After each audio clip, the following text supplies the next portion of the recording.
O Jornal do Meio-Dia está de volta e na última semana o governo federal assinou uma importante alteração na lei de injúria racial, que torna o crime imprescritível e inafiançável. E é para falar sobre esse e outros assuntos que está aqui ao vivo no estúdio do Jornal do Meio-Dia o presidente do Conselho da Promoção da Igualdade Racial de Mato Grosso, o professor Carlos Alberto Caetano. Boa tarde, presidente. Seja bem-vindo aqui ao Jornal do Meio-Dia.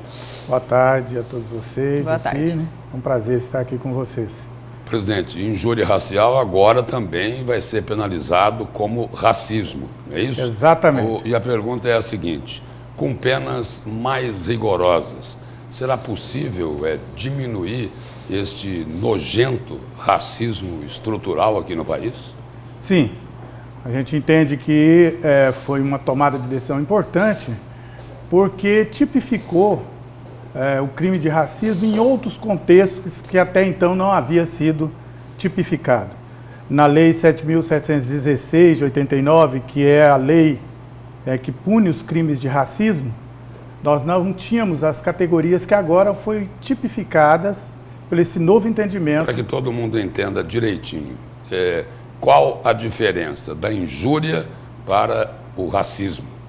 O racismo, ele se dá mais na perspectiva coletiva e ele já foi determinado como crime inafiançável e imprescritível na Lei 7.716, a famosa Lei K.O., que é de 89, porque foi proposto pelo deputado Carlos Alberto K.O. à época, só que ele tipificava algumas situações como crimes de racismo.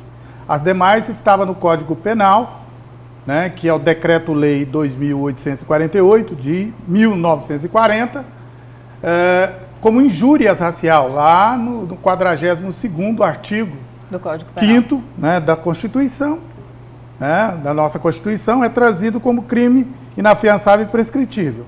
Mas, em outubro do ano passado, o Supremo Tribunal Federal teve um entendimento de que poderia se equiparar também os crimes de injúria como crimes de racismo.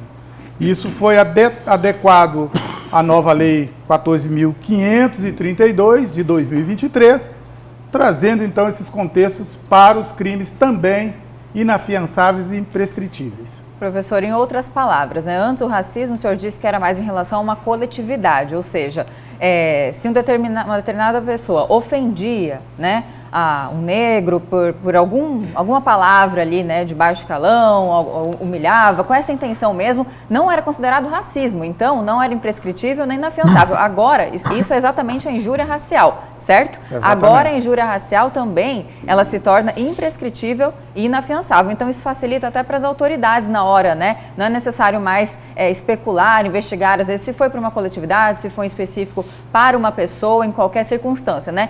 Tudo é considerado racismo. O senhor acredita que isso vai criar uma consciência coletiva da gravidade? Porque os dois, né, são graves. Vai criar porque primeiro, por ser imprescritível, né, os crimes de injúria, com 3 anos antes, eles já eram prescritos. Ou seja, se agora o processo você demorava... tem uma penalização que foi aumentada, de 2 para 5 anos, e são imprescritíveis e inafiançáveis. Portanto, serão todos eles fiançáveis, mas dentro de uma dimensão da imprescrição. Eles não vão prescrever. A qualquer tempo isso pode ser, a pessoa que foi a vítima pode recorrer.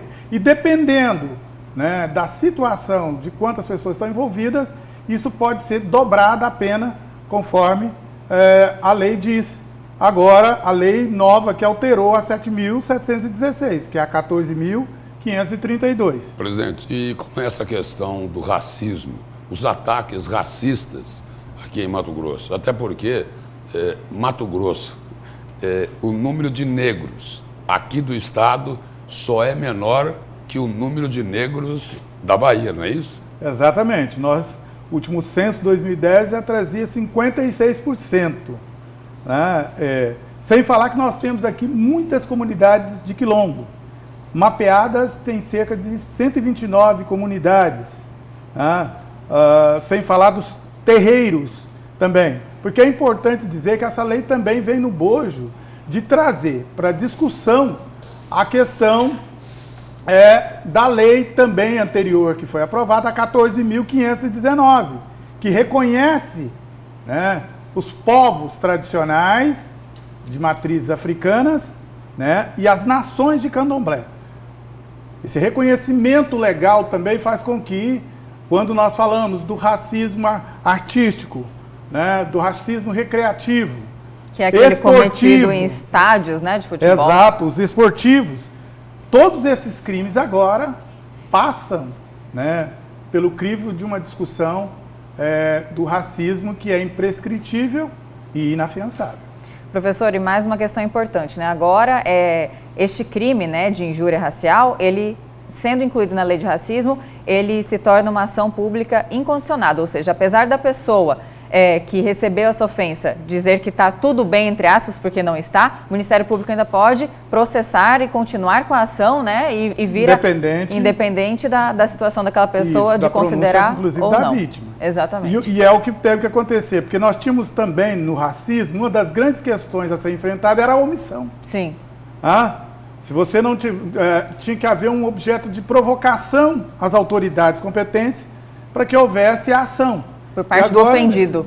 Do ofendido. Agora isso não precisa acontecer. E o ofendido, ele não tinha nenhuma proteção para isso, né? Então, muitos dos crimes de racismo eram silenciados, né? Agora, você não pode admitir isso na própria sociedade, no cotidiano de hoje, onde nós temos câmeras para todos os lugares, filmagens para todos os lugares.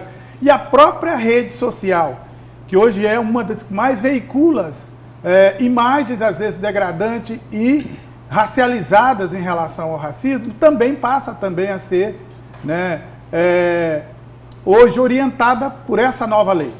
Então, nós podemos também e devemos, porque quando a gente traz, né, o artigo 140 do Código Penal, ele vai falar também dos meios de comunicação, né, e que a gente deve zelar também das redes sociais.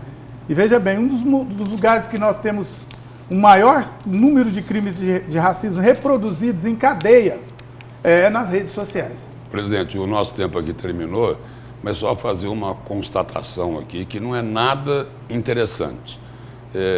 Os negros são maioria em relação aos brancos.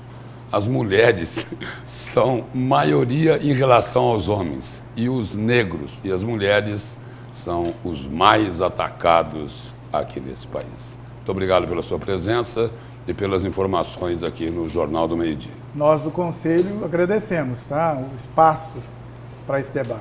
Obrigada.